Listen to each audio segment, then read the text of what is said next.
Zee 24 तास एक पाऊल पुढे। आता पाहूया आषाढी वारी संदर्भातली बातमी।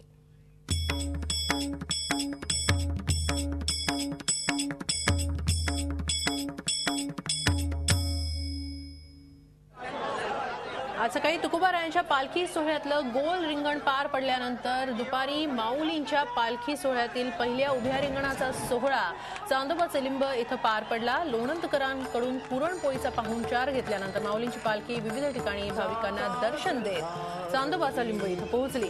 चोपदारांनी रिंगण लावलं। रिंगण लागल्यानंतर अश्वाला उभ्या रिंगणात सोडण्यात आलं आणि त्या पाठोपाठ स्वाराचा अश्व होता। दोन्ही अश्व रथामागच्या अखेरच्या दिंडीपर्यंत गेले। त्यानंतर परत फिरून माऊलींचा अश्व रथाजवळ आला। उभ्या रिंगणाचा सोहळा रंगत असताना तिकडे दिंड्यांमध्येही उत्साहाचं वातावरण होतं। अखंड माऊली नामाचा गजर सुरू होता। अनेकांनी झाडावर बसून रिंगण सोहळा अनुभवला। रथाला अश्वांनी प्रदक्षिणा करत बेफाम दौड घेतली आणि रिंगण सोहळा पार पडला। या रिंगण सोहळ्यानंतर अश्वांच्या टापाखालची धूळ कपाळी लावण्यासाठी मोठ्या संख्येने वारकरी पुढे सरसावले।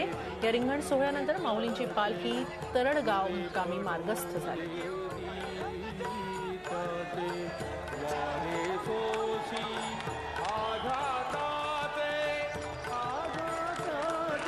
झी 24 तास एक पाऊल पुढे।